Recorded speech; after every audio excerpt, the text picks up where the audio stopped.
buradan yola çıkarak bir soru da ben sorayım. Azərbaycan-İsrail ilişkiləri nasıl etkilenir bu yeni durumdan?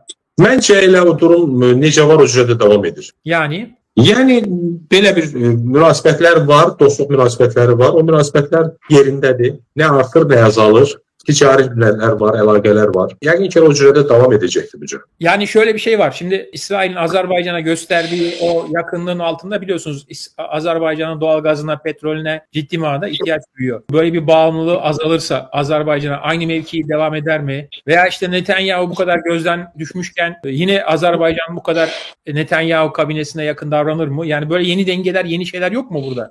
Məncə bu Azerbaycan Netanyahu yaxınlığı deyil, Azerbaycan İsrail yaxınlığıdır. Və Netanyahunun getməsi də yəqin ki buna təsir etməyəcək. O dövlətlə münasibətidir. İndi Netanyahunun açığı mən də elə bu gün yenə araşdırırdım, baxırdım. Avropanın özündə bu günlər artıq Netanyahuya qarşı çox sərt mövqelər var. Hətta bu gün İsrailin ticarət dövriyyəsinin 50%-dən çoxu Avropanın payına düşür. İndi Netanyahu başa düşür ki bu atəşkəs olmasa, dayanmasa, Avropanın özü artıq dövlətlər, ayrı-ayrılıqda dövlətlər və birlikdə də Avropa İttifaqı. Ümumiyyətlə İsrailə sanksiyalar tətbiq etmək barədə artıq müzakirələrə başlayıb. Yəni dəyişir. Düzən indi biz ola bilsin ənənəvi olaraq fikirləşirik ki, belə idi, belə idi.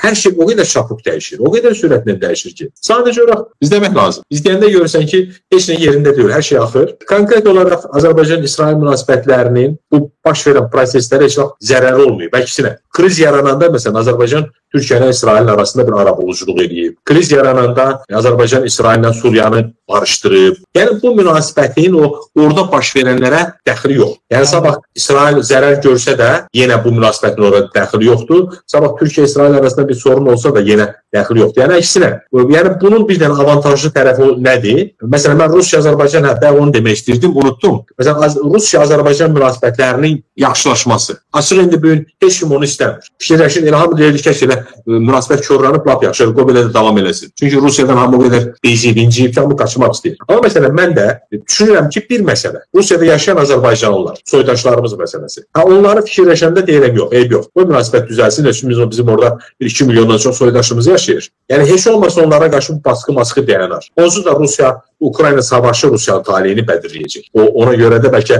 belə deyək, bəzən deyirdilər ki, biz SSR dağıldı, amma biz qabağa düşdük, zərər gördük. Belə səbirli olsaydıq, SSR dağılardı, biz də zərər görməzdik. Yəni 20 yanvar olmazdı, o olmazdı, bu olmazdı. İndi o baxımdan da, onsuz da keçdi Rusiya yəqin ki, çıxdaş olacaq. İndi eyni şey burada da keçərlidir. Yəni bu gün İsraildə, nəinki dünyada, İsrailin özündə belə Netanyahu artıq müsbət fikir yoxdur. Münasibət mənfidir və o müharibəyə görə də, o savaşa görə də bir Yahudi xalqı da ondan narazıdır. Hətta o girovların valideynləri, yaxınları belə bu gün hamısı Trumpa təşəkkür edir. Heç Netanyahu təşəkkür zad eləmir. Onun adını çəkəndə fitə basırlar ki, onun adını çəkmir. Yəni məncə o şeylər də dəyişəcək. Və yəqin ki, hökumət dəyişəndən sonra İsrailin də bölgəyə münasibəti dəyişəcək. Türk dünyasına münasibəti dəyişəcək. Peki, Ekber Hocam size de soru, Rus halkıyla Azerbaycan Türkleri arasında hiçbir zaman cici bacı yaşlı ilişkiler olmamıştır dediniz. Olmaz.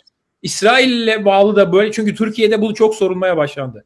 Yani yok, böyle halkın yoktur. Halkın yani yoktur. Nelerle mi var diyorsunuz? İktidarlar düzeyinde var. Niye halkın yoktur?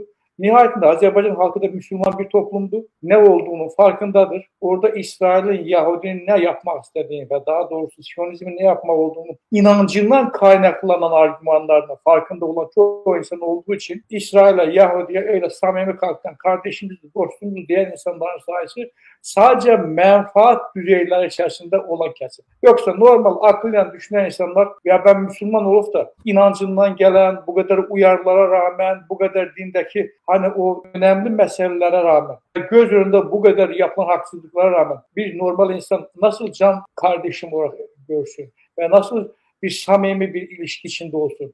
Dolayısıyla bunların yani real hayatta toplumsal düzeyde bir karşılığı olmadı. Yani burada biraz şeyin de etkisi var. Özellikle sosyal medyada işte şekillerini İsrail bayrağı, Azerbaycan'ı bir koyan, Azerbaycan'ın meraklarını İsrail'le birlikte yürüdüğüne savunan, inanan çok ciddi hem elitada bir kesim var, hem halkın içinde de böyle bir klik mi var, klan mı var? Onların herhalde etkisi çok oluyor şeyde. Sayıları az, sesleri gür çıkan bir kesimdir.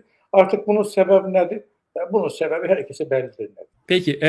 Ben dediğine Mustafa Bey, məncə hansısa bir grup deyək, bir çatı deyək var. Onlar sanki məqsədli şəkildə, qərəzli şəkildə bu Azərbaycan-İsrail münasibətlərini çox şişirdirlər. Xüsusilə bununla düşünürlər ki, Azərbaycanla Türkiyənin arasında problem yarada bilərlər, sorun yarada bilərlər. Yaxud da müsəlman dünyasında bir Azərbaycana qarşı ovqat yarada bilərlər. Əslində Vahidlər bəyin dediyi doğrudur. Yəni, bugün Amerikanın özündə belə Amerikanlar bir vaxtı 1% Fələstinlilərə simpatiyası var idi, İsraillərə 48% simpatiyası var idi. İndi Amerikanların Fələstinlilərə simpatiyası 66%-ə qalxıb. İsraillərə də simpatiyası İsrailə 25%-ə düşür. Yaxşı, elə olan halda Azərbaycanda necə fərqli bir şey ola bilər? Əlbəttə, burada da müsəlman əhalidir. O Qəzzada, Fələstində o insanlara verilən o çətinliyi, zülmü burada da insanlar görür və təbii ki, həmin ovqat burada da var. Yəni, müsəlman xalq, təbii ki, o müsəlman xalqı dəstəkləyir. Bu, daha çox dövlətlər arası münasibətdir. Bir də aslında, məsələn, mən izləyirəm, baxıram, görürüm, o normal yahudilər, insaflı, ağıllı, vicdanlı insanlar,